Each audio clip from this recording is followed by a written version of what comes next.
दिल एक ऐसा ऑर्गन है जो हमेशा धड़कता रहता है और कभी भी रेस्ट मोड पे नहीं जाता।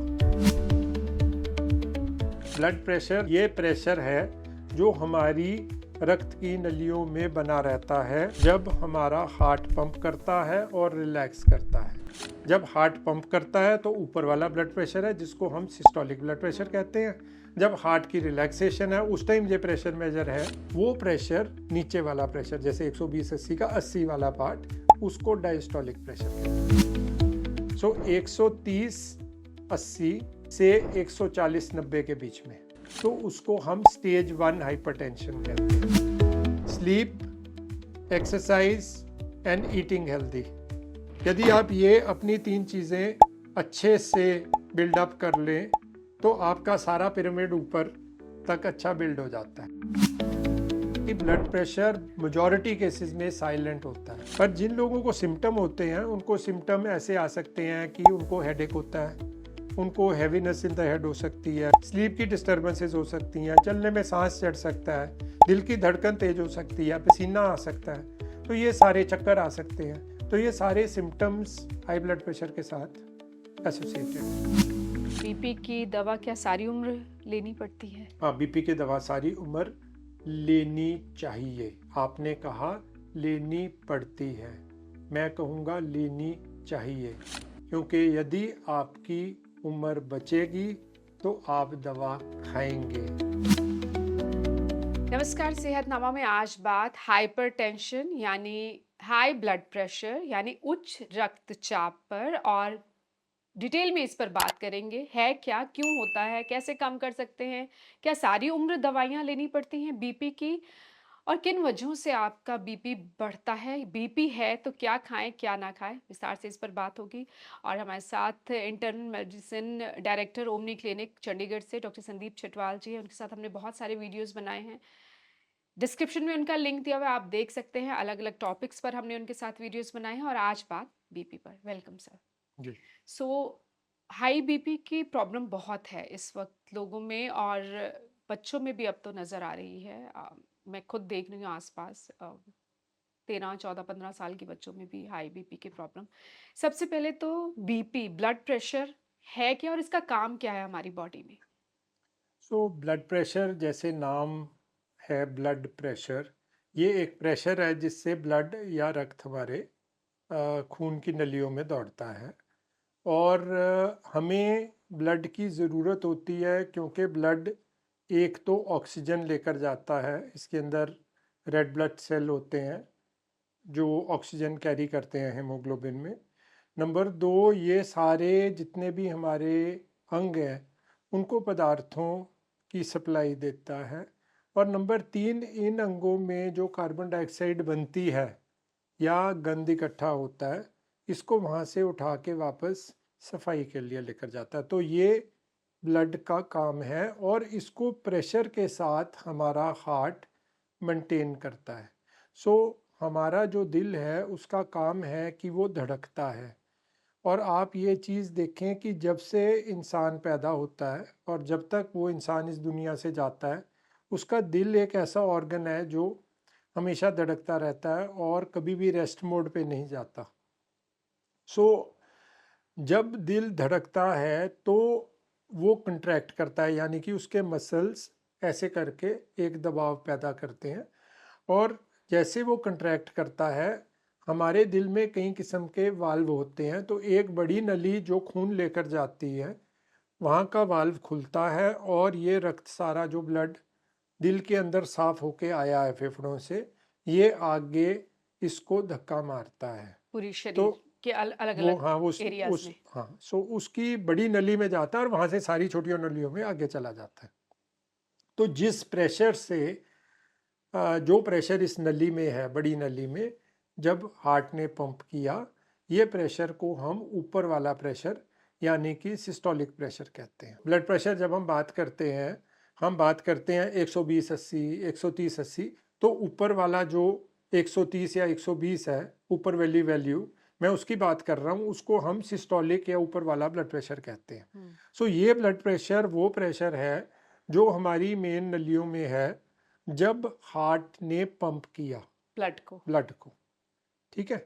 पर हार्ट जब पंप कर रहा है उसके बाद हार्ट ने रिलैक्स करना है रिलैक्सेशन क्यों चाहिए उसको खुद भी खून चाहिए, प्लस और खून फेफड़ों से साफ होके आना है।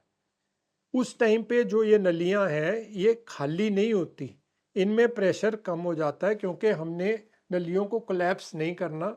नलियों में कुछ रक्त फिर भी एक प्रेशर पर चलता रहता है, या कह लिए बेस लाइन प्रेशर चलता रहता है। वो प्रेशर नीचे वाला प्रेशर जैसे 120-80 का 80 वाला पार्ट, उसको डायस्टोलिक प्रेशर जब कहते हैं। हार्ट रिलैक्स होता है, जब हार्ट रिलैक्स उसके हो रहा है, पास ब्लड आ रहा है। हार्ट के पास आ रहा है पर नलियों में फिर भी जो हाँ, जो गया हुआ है वो आगे आगे चल रहा है।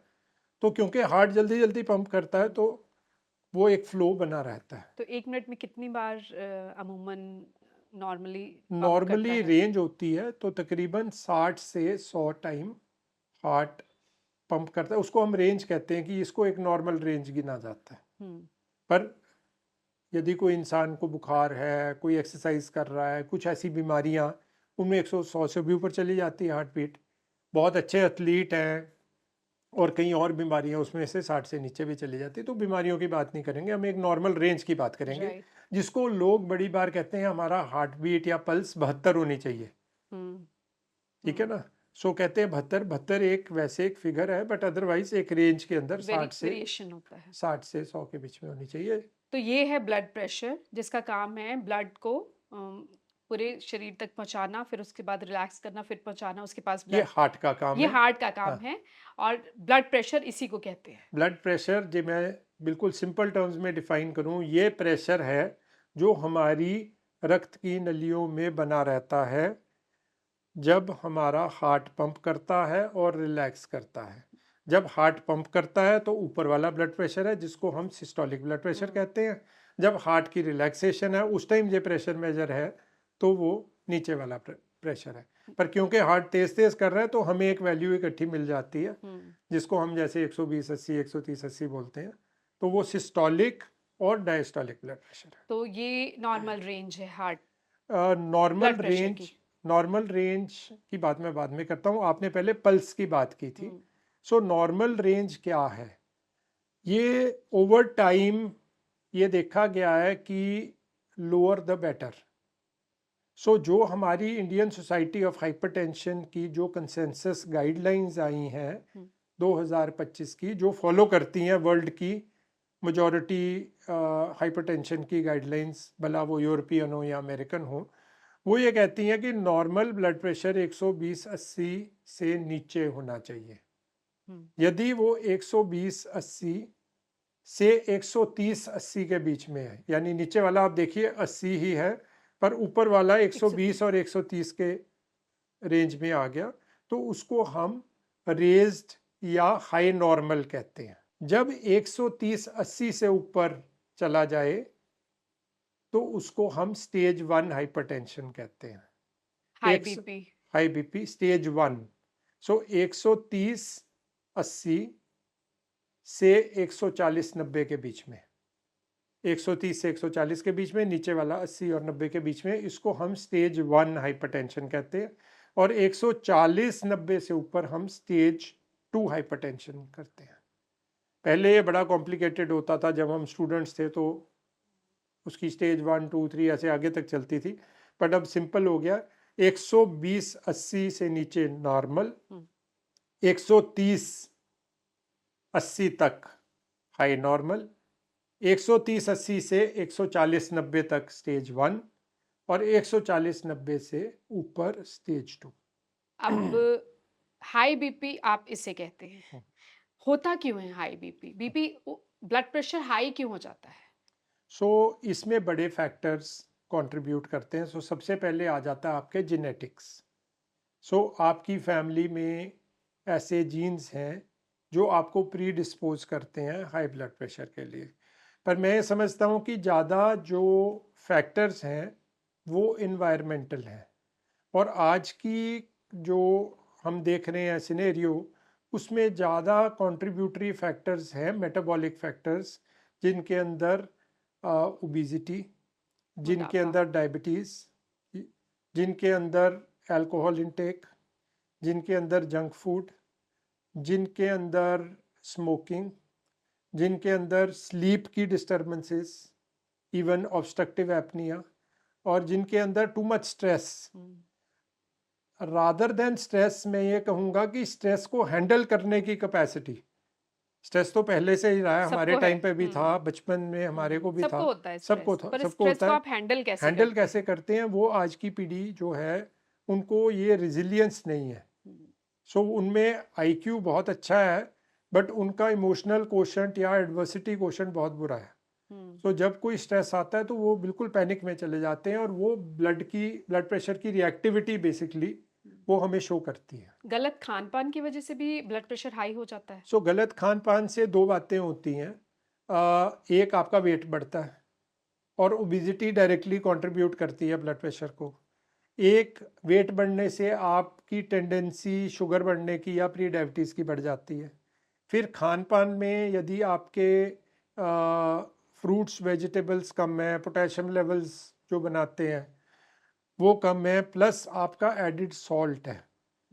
सो सॉल्ट बेसिकली ब्लड प्रेशर को इंक्रीज सब में नहीं करता, कुछ सॉल्ट रिस्पॉन्डर्स होते हैं, बट वो हम ये कैटेगराइज करना शुरू करें वो तो एक टर्शरी लेवल हॉस्पिटल में होगा कि किसको सॉल्ट से कितना बढ़ता है, किसको नहीं बढ़ता।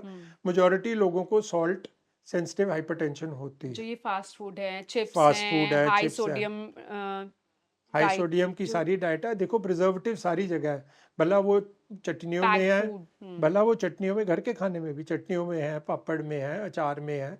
ऊपर से हम सॉल्ट को स्प्रिंकल कर लेते हैं अपने सैलड्स के अंदर। सूप्स जो हैं, जो रेडीमेड पैकेज सूप्स हैं, बड़ी हाई हैं सॉल्ट में, और सॉसेस, एंड देन फिर आपकी ये सारी आ गई, जितनी चिप्स आ गए, नमकीन आ गए, इवन मीठे बिस्कुट्स में भी सॉल्ट डलती है। फिर बेकरी आइटम्स हो गए, और बाकी सारा junk food, specially Chinese food में बहुत सॉल्ट है। सो ये सारी चीज़ें कंट्रीब्यूट करती हैं टू इन्वायरमेंटल फैक्टर्स या हमारे लाइफस्टाइल फैक्टर्स जो ब्लड प्रेशर को कॉज करते हैं। और तीसरा फिर आ जाता है लैक ऑफ एक्सरसाइज।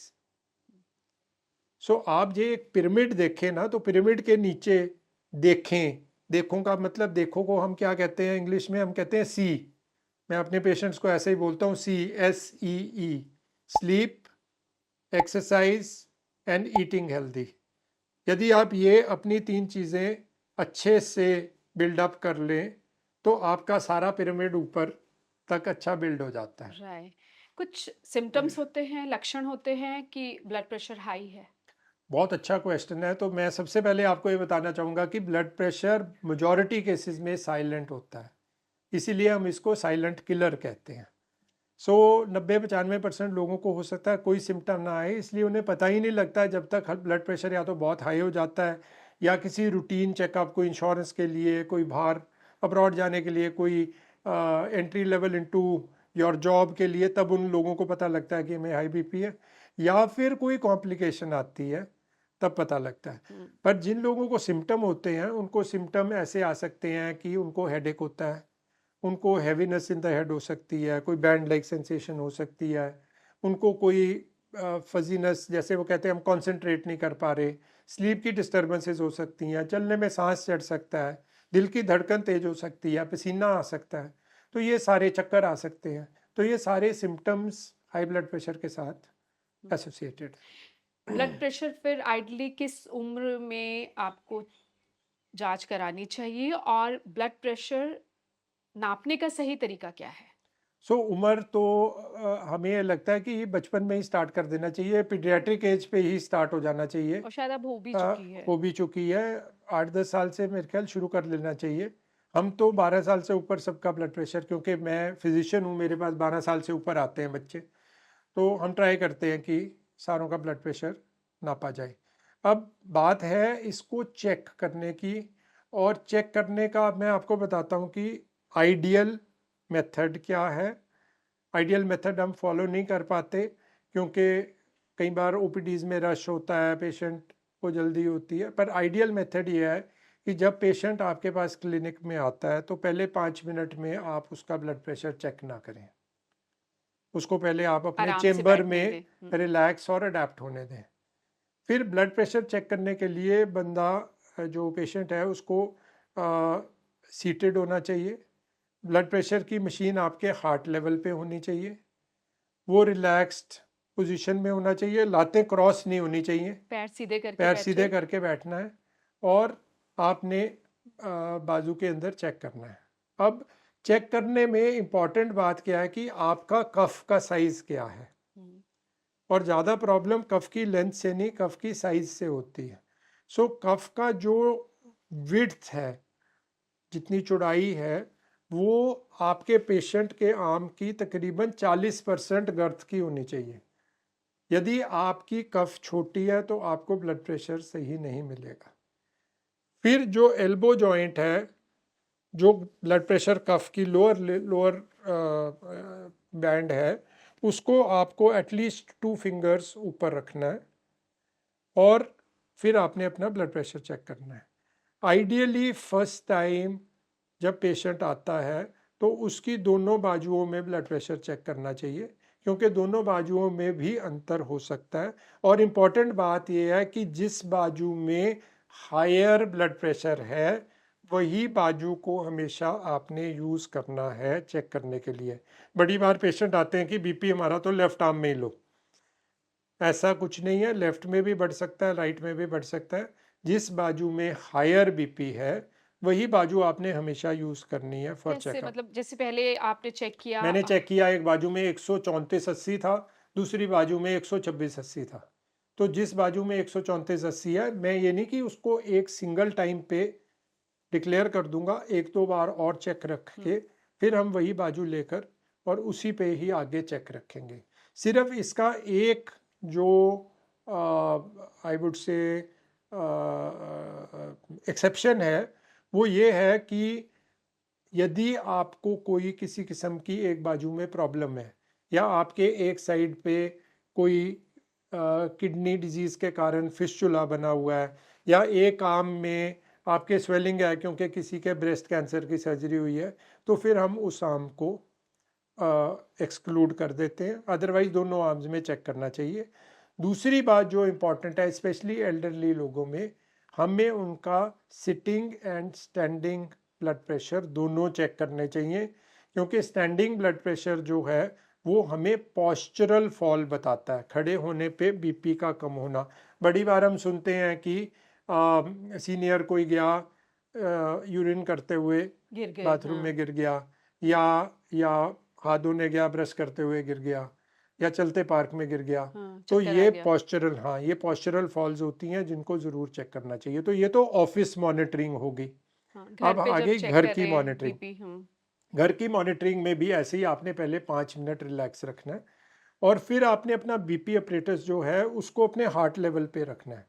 अब बड़ी इंपॉर्टेंट बात यह है, लोग कई बार क्या करते हैं, वो बैठे हुए हैं हाँ, और अपने सोफे पे और नीचे रखा हुआ है टेबल मैंने, नीचे होता है, टेबल नीचे होता है। अक्सर यही होता है। सो एक हार्ट लेवल पे आपने डाइनिंग टेबल वेरी पे, इंपॉर्टेंट। डाइनिंग टेबल के ऊपर बैठ के चेक करें। यदि आपने बेड पे या कोई सोफे पे करना है फिर आपको लाइन डाउन पोजीशन में चेक करना पड़ेगा। लिटा अच्छा, के। लटा के। अब लटा के और बैठा के में भी फ़र्क हो सकता है, क्योंकि लेट कर ब्लड प्रेशर हमारा थोड़ा सा नीचे चला जाता है। दूसरी बात इंपॉर्टेंट ये है, वही 5 मिनट का गैप देके हमें 3 रिकॉर्डिंग्स लेनी है, 3 बार करना है। 3 बार करना है, एटलीस्ट 1-1 मिनट की इंटरवल पे। फर्स्ट रिकॉर्डिंग को डिस्कार्ड करना है और सेकंड और थर्ड रिकॉर्डिंग की एवरेज लेके उसको नोट करना है। अच्छा, सो ये एक टीडियस प्रोसेस है। मैं इसलिए कह रहा हूँ कि आइडियल चीज़ें चेक करने की और जो रूटीन में होती है उनमें फ़र्क है, क्योंकि इसके लिए आपको काफ़ी टाइम, एनर्जी, मेहनत मेहनत लगी, करनी पर अगर पड़ती है, सही वैल्यू चाहिए तो आपको तो ये करना आपको ये पड़ेगा। करना पड़ेगा। और जिनको हाई ब्लड प्रेशर की प्रॉब्लम है, रोज उनको बीपी चेक करना चाहिए। सो मैं आपको बताता हूँ कि सबसे पहले हम स्टेप वाइज चलते हैं। सो हमारे पास कोई पेशेंट आया, हम प्रैक्टिकल बात करते हैं। हमारे पास कोई पेशेंट आया और हमने ओपीडी में देखा कि इसका हाई नॉर्मल ब्लड प्रेशर है या इसको स्टेज 1 हाइपरटेंशन है। अब स्टेज 1 और हाई नॉर्मल मतलब ऊपर का ब्लड प्रेशर सिस्टोलिक 120 से ऊपर है और 140 से नीचे है, और नीचे का ब्लड प्रेशर 80 से ऊपर है और 90 से नीचे है। हम उसको रिकॉर्ड करते हैं। हम अपनी क्लिनिक में एक एम्बुलेटरी बीपी मॉनिटरिंग करते हैं। एम्बुलेटरी बीपी मॉनिटरिंग का मतलब है हम एक मशीन लगाते हैं जो 24 घंटे आपके घर में, आपकी एनवायरनमेंट में ब्लड प्रेशर चेक करती रहती है हर आधे घंटे बाद, और वो अपना कंप्यूटर के अंदर स्टोर करती रहती है। सो वो एक बड़ी अच्छी डिवाइस है, मैं बात करूँगा उसके बारे में। तो वो एक अच्छी डिवाइस है बिकॉज आपके इन्वायरमेंट में आपका एक 24 घंटे का वो एक पैटर्न दे देती है। सो फर्स्ट तो हम ये कर सकते हैं, यदि आपके ट्रीटिंग डॉक्टर के पास ये डिवाइस नहीं है तो दूसरा तरीका हम क्या करते हैं कि हम पेशेंट को बोलते हैं कि आप अपने घर जाइए और आप अपनी होम रिकॉर्डिंग कीजिए मिनिमम 2 बार रोज़, और उसको चार्ट करिए। और 2 बार का तरीका आपको मैंने बताया, 3 रिकॉर्डिंग, फर्स्ट डिस्कार्डेड, अगली 2 की एवरेज। और फिर 1 वीक के बाद पेशेंट वापस आता है। 1 वीक के बाद हम पेशेंट का दोबारा ऑफिस में रिकॉर्ड करते हैं। यदि पेशेंट अगेन इसी स्टेज में ही घूम रहा है और घर की कोई भी रिकॉर्डिंग स्टेज 2 नहीं थी या मेजॉरिटी स्टेज 2 नहीं थी, तो हम पेशेंट को फिर एक लाइफस्टाइल मॉडिफिकेशन पे डालकर 3 महीने के बाद बुलाते हैं।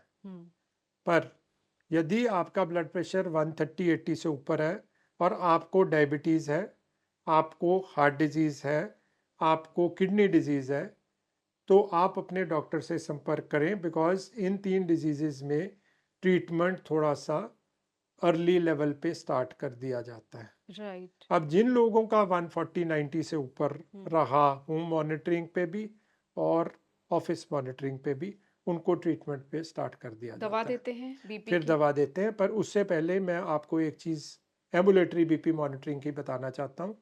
2 टर्म्स होती हैं, एक होती है white coat hypertension. White coat hypertension में क्या होता है, पेशेंट डॉक्टर को देखता है, उसका बीपी बढ़ जाता है, घबराहट हो जाती है ना डॉक्टर के पास क्लिनिक में आने से, और घर पे उसका ठीक रहता है। तो एम्बुलेटरी बीपी मॉनिटर एक ओवर ट्रीटमेंट को बचाती है। राइट।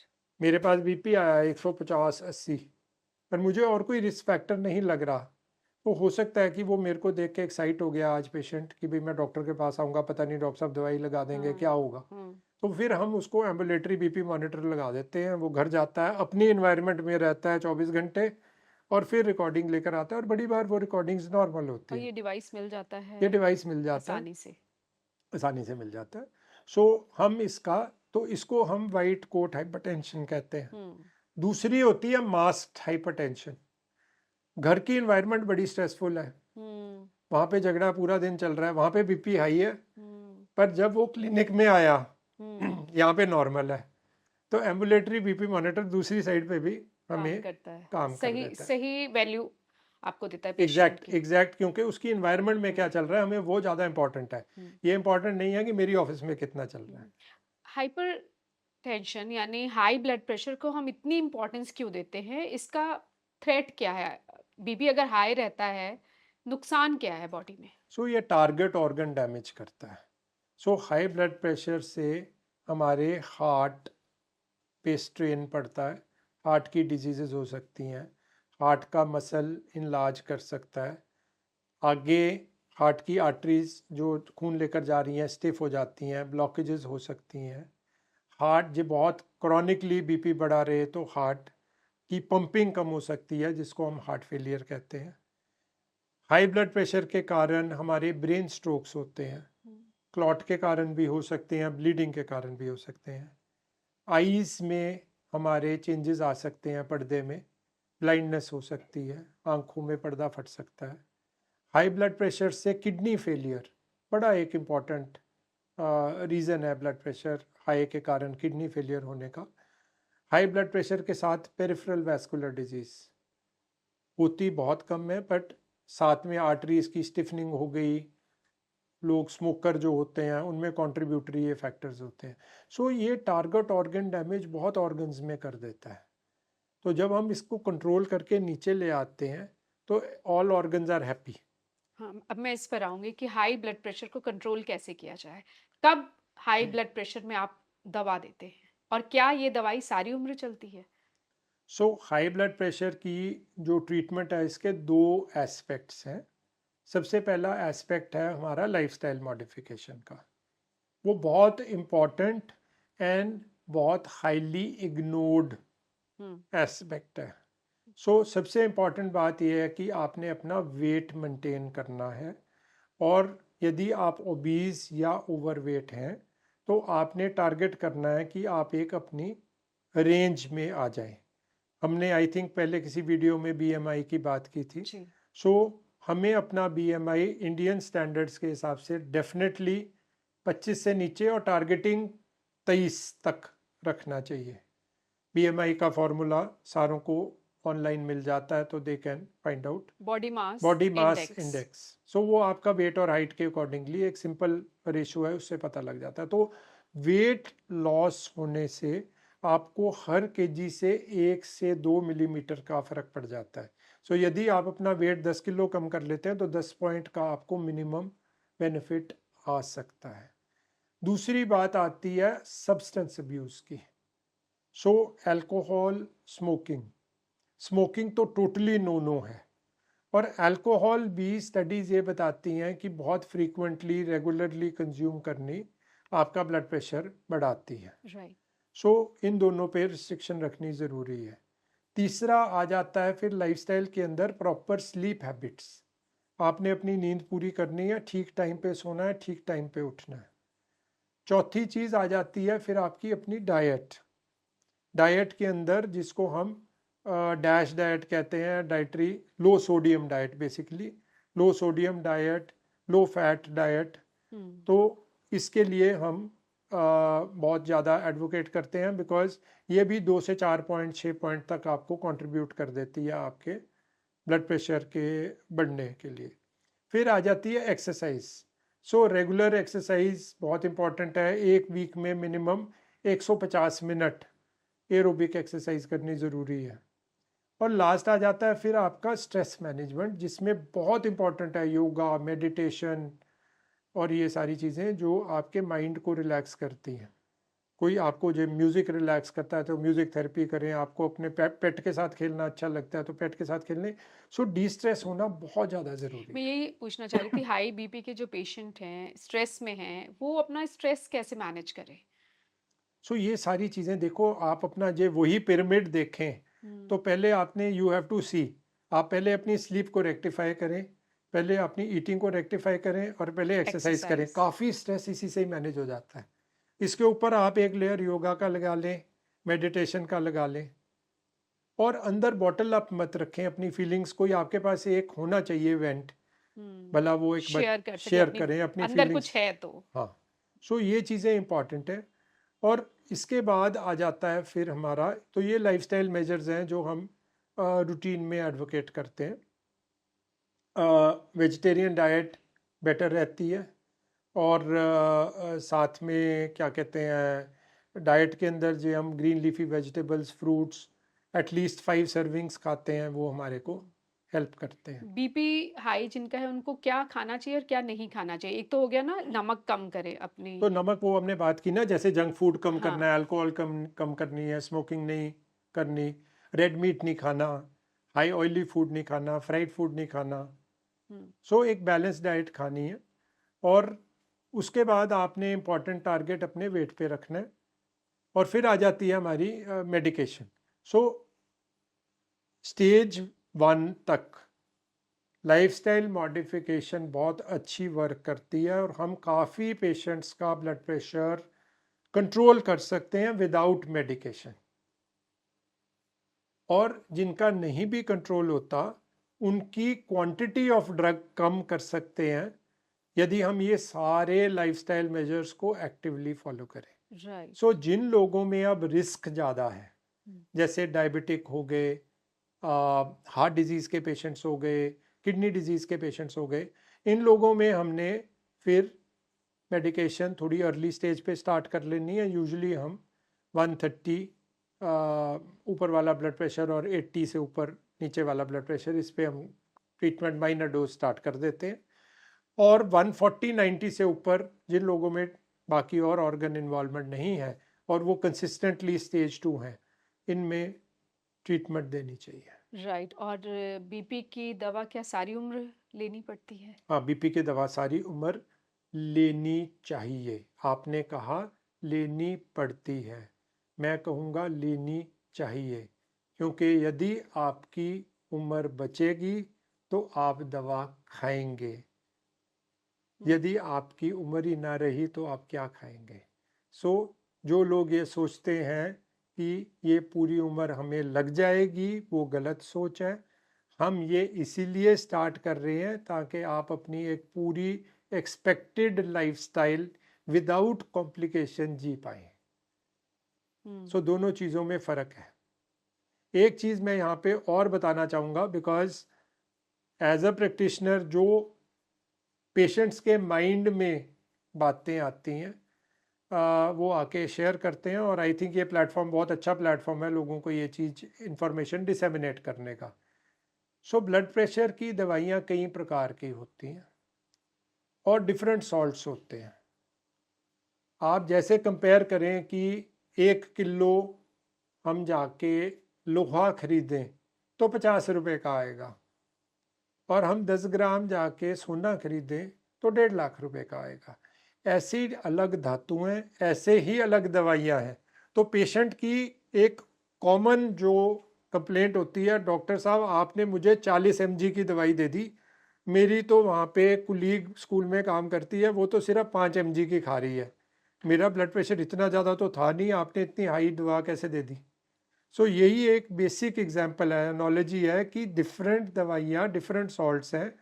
ज़रूरी नहीं है कि वो 40 mg ये 5 mg से हल्की भी हो सकती है। ओके। अलग पाथवेज पे इन्होंने काम करना है। सो एक बड़ी, मैं आपको उदाहरण के लिए देता हूँ कि एक बड़ी स्ट्रॉन्ग मेडिसिन है जिसकी डोज सिर्फ 0.3 mg है, और एक बड़ी लाइट मेडिसिन है जिसकी डोज 100 mg है। सो सो सो ये लेट द हम इसको doctor decide. Let the doctor decide, ये आप कभी आपस में कंपेयर ना करें। सो पहली गलती ये करते हैं लोग। दूसरी गलती क्या करते हैं लोग, वो एक दूसरे से पूछ के दवा खा लेते हैं। सो दवा को जब चूज करना है उसके लिए बहुत आपका एक्सपीरियंस, आपकी नॉलेज, पेशेंट के फैक्टर्स, बहुत कुछ मैटर करता है। यानी आपके पास जो अलग अलग पेशेंट आ रहे हैं, हो सकता है आप बीपी की, हाई बीपी की दवा उनको अलग अलग दे रहे हैं। मैं, हो सकता नहीं है, मैं देता हूँ कम से कम सबकी 50 दवाइयाँ। कंडीशंस देख के। 50 दवाइयाँ हैं जिनमें से चूज करता हूँ। किसी के बॉडी में फ्लूइड ज़्यादा है, किसी का सोडियम कम है, किसी का हार्ट रेट ज़्यादा है, किसी का सिर्फ ऊपर का ब्लड प्रेशर बढ़ा तो हुआ है। हाई ब्लड प्रेशर की एक ही दवाई सबको नहीं लगती नहीं, है। तो यही मैं एक मैसेज देना चाहता हूँ कि हाथी घोड़ा बराबर नहीं है।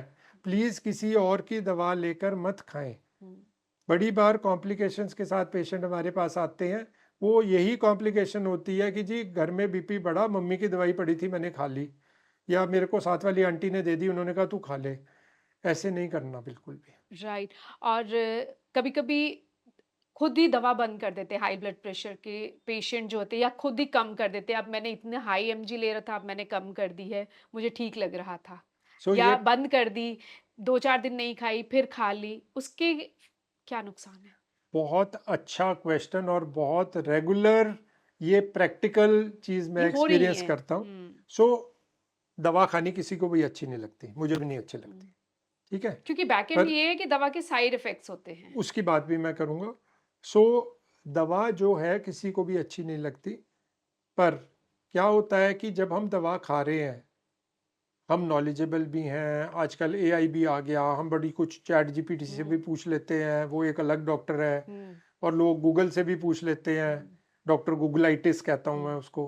तो सारा कुछ पूछ के वो सोचते हैं हम अब पूरे फुली नॉलेजेबल हो गए, उन्होंने घर में मशीन भी रख ली, अब घर में उन्होंने अपना बीपी भी मॉनिटर करना शुरू कर दिया, अब बीपी नॉर्मल आना शुरू हो गया। तो एक्सपेरिमेंट के तौर पे आज मिस करके देखता हूँ। एक दिन मिस की, बीपी नॉर्मल आ रहा है, हिम्मत बढ़ गई। 2 दिन मिस की, बीपी अभी भी नॉर्मल आ रहा है, हिम्मत बढ़ गई। तो ऐसे करते करते करते डेज बढ़ते जाते हैं, और मॉनिटरिंग भी कम होती जाती है। सो 3 दिन, 4 दिन, 7 दिन, 10 दिन, 15 दिन बीपी कुछ नॉर्मलाइज सा रहता है। पहले 3 से 4 दिन, 5 दिन तो पिछली दवाई का ही इफेक्ट रहता है। जे आप 1-2 दिन जे मिस कर जाते हैं, तो जे आप एक कंट्रोल हाइपरटेंसिव हैं तो उसकी एक बेसलाइन लेवल चलती रहती है। फिर जब बीपी स्पाइक करता है तो वो बहुत भयानक प्रॉब्लम कर सकता है। और बड़ी बार मैंने लोगों को देखा है जिनको पैरालिटिक स्ट्रोक्स हुए हैं, दिमाग की नस फट गई है, ऐसे एक्सपेरिमेंट्स करने से।